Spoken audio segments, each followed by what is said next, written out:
Metro Escapers, nandito tayo ngayon sa loob ng factory kung saan ginagawa lahat ng sapatos ng C-Point from start all the way to the finish. And this time around, may bago tayong kasama presenting Miss Ivy. Yan.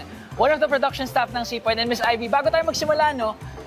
Totoo ba yan? Totoong sapatos yan? Yes, sir.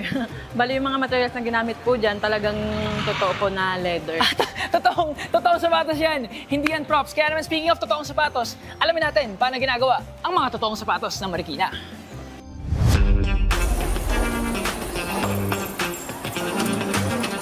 At ngayon nasa loob tayo. Mas nasa loob pa tayo ng factory para tingnan kung ano nga ba ang very first step in making shoes. So, Miss Ivy, ano ba ang unang proseso sa paggawa ng sapatos? Yun ay ang cutting po. Cutting ng leather. Yes po. Speaking of leather, makikita natin ngayon na ito ang mga leather ng C-Point. So far, napakakapal, napakaganda. This is pure cow leather, I Yes believe. po, apo.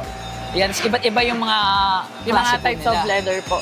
So, ano, dumadating na itong nakaganyan? Or Opo, mga nakapack po siya, sir. Mga nakapack na. Tapos, di ba, iba-iba yung types ng leather. So, sa Yes po. isang pack, hindi siya pwedeng halo-halo. Hindi siya pwede. Kailangan kung anong type, isang type. Isang yun lang. variation, ganun. And speaking of leather, no, ito ba, ano bang tawag sa leather na to? Anong type yan? Ano po, Napa leather po. Napa leather. Made from? Cow leather po siya. Napa Lahat leather po ng made ano from namin, cow. apo. Lahat cow. Yes po. Oh, as you can see, very quality, napakakinis, napakakapal, ang sarap ilagay sa sapatos, at ang sarap ihampas sa mga makukulit. The joke lang.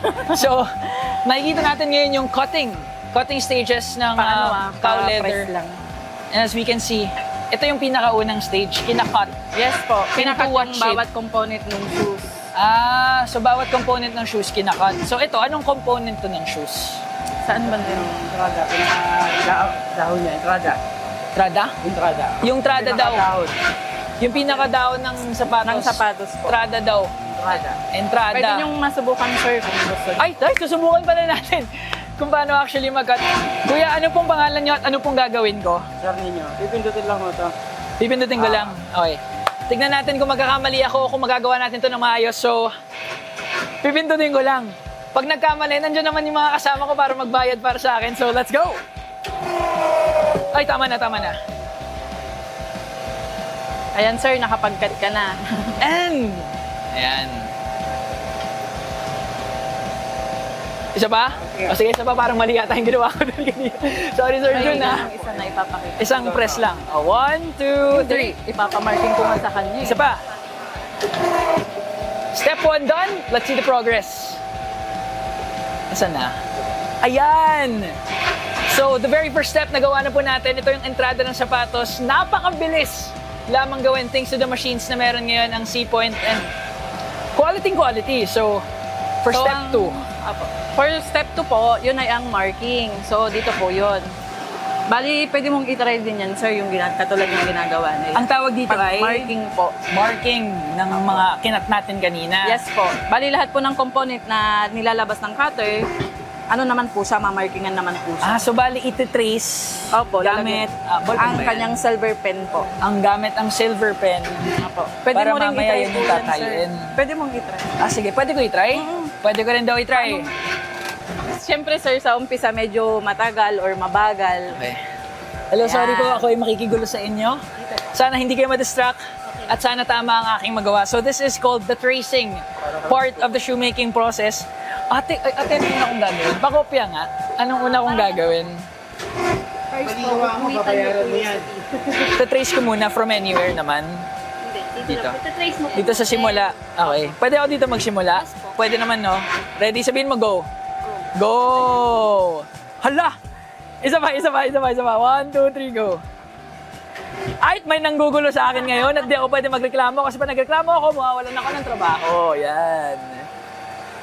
So we are now tracing cow leather na nakinat natin. And Yan, sir, tsaka yung tuldok. Bali, Mga ano tuldok. mo na lang siya. So, idadot natin ang mga tuldok dito. Ayan. Ibakat mo lang, sir, kasi minsan yung pen namin, hindi siya nasulat. Ibakat ko. Yes po. Siguradong bakat. Kailangan bakat dito, Para bakat guys. na bakat, sir.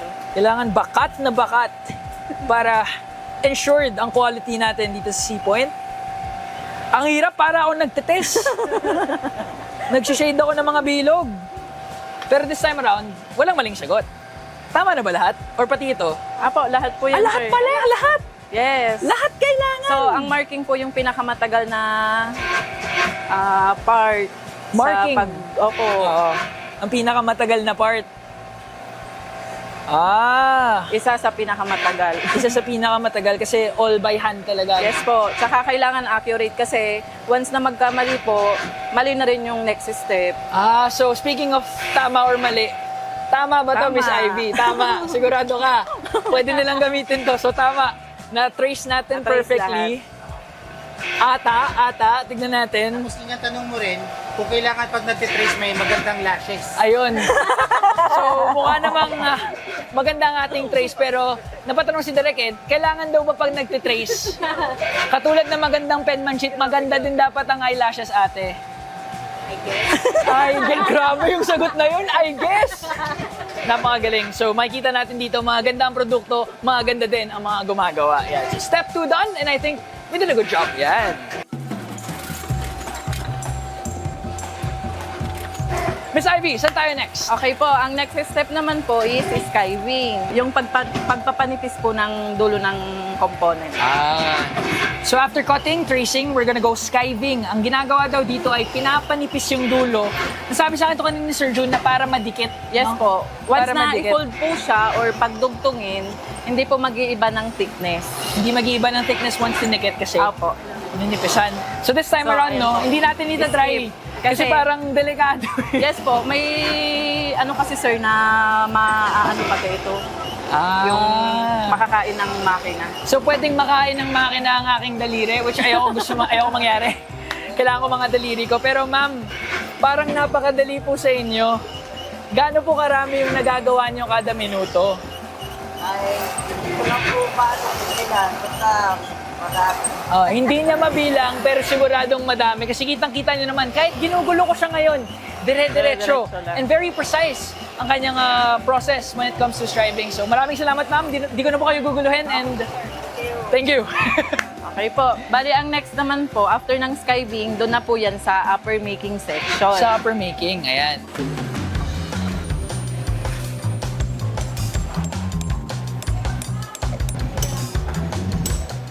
After the first 3 processes doon sa loob, dito naman ulit tayo sa labas.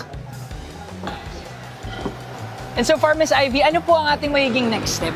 Ang next step po natin ay ang upper making section, kung saan yung mga nakita nyong component po sa loob, dito na po siya bubuuin. So, pwede nyong i-try sir yung pag-assemble. So far, no, parang ito yung isa sa mga pinaka-hands-on talaga na walang machine na ginagamit sa process of making shoes. So, hello po! Magandang umaga at sorry sa panggugulo. Ito po ang gagawin nyo. Yan. Ikakasan nyo po. Ayan, i-assemble na po siya. Assemble nyo po. Pag-assemble ng sa marking lang po. So, okay, Ay po so, ang magkakasama. i-assemble ko daw sa marking. Marking. Yan. Ay, teka, may bandikit na, nakakatakot. Bawal magkamali. Sige sir, okay lang po yan. Okay. So, ganyan po ang ating gagawin. Dito, yan po. Sabihin niyo po kung baba, ah. Baba na. Baba. Yun! Ay, may kabila pa. Hindi pa pala tapos. Akala ko ganun lang kadali eh. So, ito yung, ticket. So, sa next naman, susundan ko lang. Susundan ko lang ang marking. Bumulong si Direk. Pag nagkamali daw, ako daw ang babayad. So, we're gonna follow the markings. Kailangan, talaga, Ganyan na, precise. ganung kulay. Pwede Ang sir, ating papagawan mga kita. kamay, mata, at parang mali ako. Okay Hala. lang po. Hala, mami, tama po ba? Po, sige. Baba. Sige, baba lang daw natin. Sabi naman daw ni mami, pag nagkamali siya naman daw mag-aayos. Katulad ng mga nanay natin talaga, sila nag-aayos ng ating mga pagkakamali. And, yan. Sir, pupukpukin. Pagbubutas ng yan, bubutasan nyo. Yan lang po sa may marking. Yan. Ito ang pagbutas. Martilyo, pambutas. Kailan po gumagawa nito? Opo. Ibig sabihin, sobrang lakas niyo po lahat. Grabe. Pag ako po yung anak niyo, ayoko pong mapagalitan at baka mapukpok ng martilyo sa ulo. So, Yan po. Sa ganito marking lang. Isa pa. Lalaksan ko, ah. Yan. Isang po. Isang pukpok lang po. Ay, sorry. Sumobra. Na-excite. Isang pukpok lang kada butas. So, we need to be precise kasi ito yung one of the processes na talagang handmade. Walang machine. Mga mamis lang ang kaya gumawa. Mano-mano lang daw. Ayan. Next naman is here. So, tinatapos yung lahat ng butas? So, sa tingin niyo po sa loob ng buhay niyo, ilang butas na po nabutas niyo? Marami na. Maraming butas na ang nabutas nila, Mami. Ako, 4 pa lang, pero nakakapagod na, no? Nakakapagod din pala to. Nakaka-relax, nakakapagod. Pero kayo po, gaano po kabilis nagagawa to? Mabilis lang. Gaano po kabagal ako? Sobrang bagal ko po ba?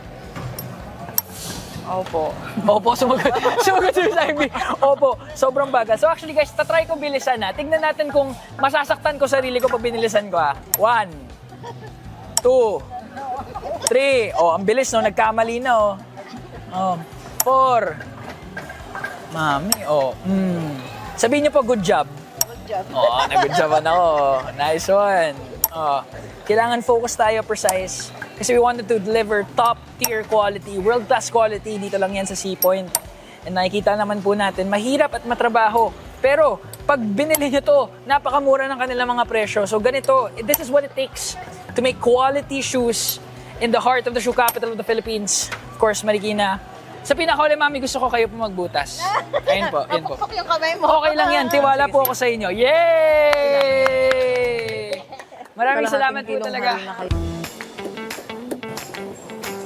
Anong sunod nating Next po is eksena? assemble section na po siya kung saan ilalapat na po ang ating natapos na upper shoes.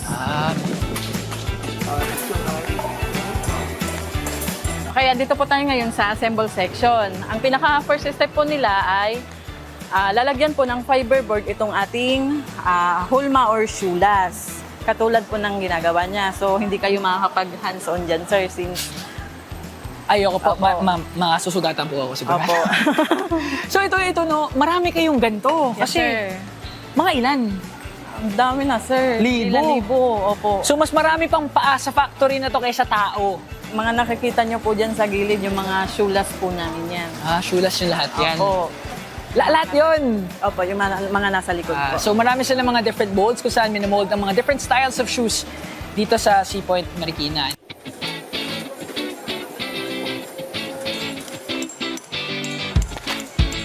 Ang next naman po, so yung natapos po na upper shoes doon, Yes. ito naman po, papahira naman po ang kanyang edge. Ito po, yung dulo lang po. Lalagyan ng rugby. Yes po, lalagyan po siya ng adhesive Ng or adhesive. rugby na aming ginagamit. Sa ano lang po, sa dulo lang. Ang next step naman po niyan ay ilalapat na po ang ating upper shoes. After dikitan, lalapatan ng upper shoes. Yes po, ilalapat na po siya. Saan natin makikita So, yun, dito Miss po. Ivy?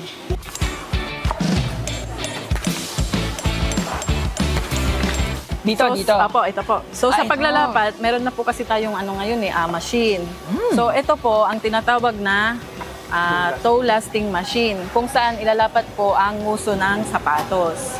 Gamit ang machine na to. Opo, gamit po ng machine na yan. Tapos iisa lang po yung machine. So lahat ng sapatos sa kanya dumadaan? Yes po. Oh!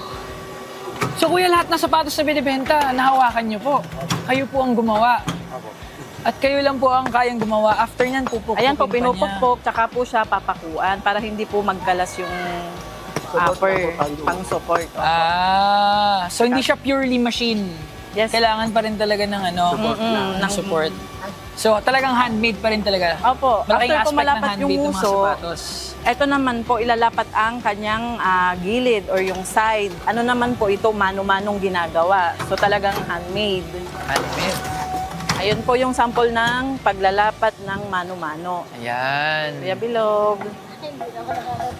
Uy, meron din tayong mga Opo, may mga OJT rin po kami. mga OJT na nagtatry din. Ito po yung natapos ng nalapat, sir. Yung sa gilid. So right after doon, After po sa nalapatan. nguso, sa gilid naman, mano-mano, and then yung heel po, meron din po kaming machine na panglapat. Ayun po ang sample niya. So guys, makikita nyo na ginagawa nila actually. They're cutting it. Handmade talaga May meron tayong mga OJT ngayon na tinatry kung paano gumawa ng mga sapatos dito sa C-Point Marikina. And so far, medyo parang nakakapagod na process, time consuming. But again, if that's what it takes for perfection, sigurado akong parati yan ginagawa ng C-Point Marikina. Ito po ang tinatawag na heel lasting machine. Heel lasting machine. So after that process, dito na tayo sa heel lasting machine. Again, Si Kuya din? Siya di Kuya din yung Opo, gumagawa? opo. Siya rin po. So from there, pupunta siya dito. Yes po. Siya lahat. Masasabi niyang ako lahat. Grabe. Dedicated na dedicated. So So, again, yun po yung sample nung ano natin, hill lasting machine. ayan. Napakabilis, napaka-precise. Ganun lang, oh. Okay, Pinakita ni after po Kuya. niyan malapat, ano naman po yan, i-heater. I-heater po nila para mawala yung mga lukot, yung mga ano ng balat. Para mas Kailangan ano, po pakinisin. para makinis. So after Apo. daw dumaan doon, papainitin para kuminis. Opo, tatanggalin po yung mga lukot-lukot po. So wala talagang imperfections. Pupukpukin, ganon. Iwas imperfection sa Sea Point Marikina. Ayan, after po niyan, Bigat, no? proceed na po yan sa soling section. Magsiswelas na tayo ngayon. After ng process na yon, we're going straight there. So napakarami ng mga proseso na ginagawa just to make one pair of shoes. Yes po. Whew!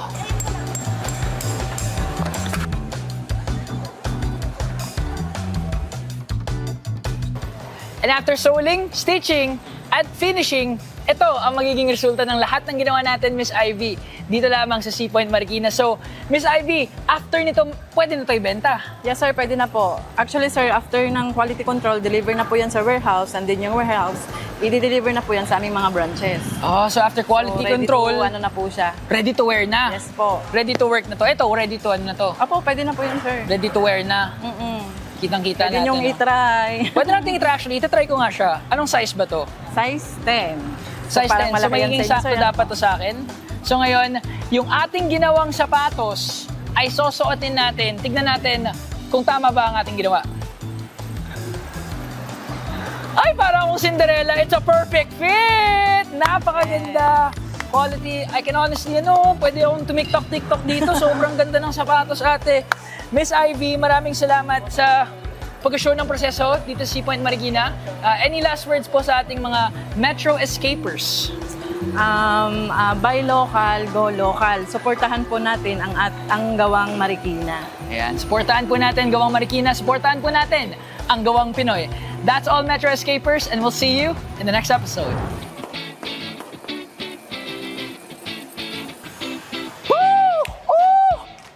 I feel like Michael Jackson, oh. Oh. Tingnan natin moonwalk, ah. Feel ko kaya ko na mag-moonwalk, eh. Oh! Nako, dahil ginamit ko na, guys, masasabi kong akin na to. Hindi ko na babayaran, nagpaalam na ako sa kanila. This is locally made, Marikina made by Filipinos, for Filipinos. Kaya tara na, dito sa Sea Point, Marikina.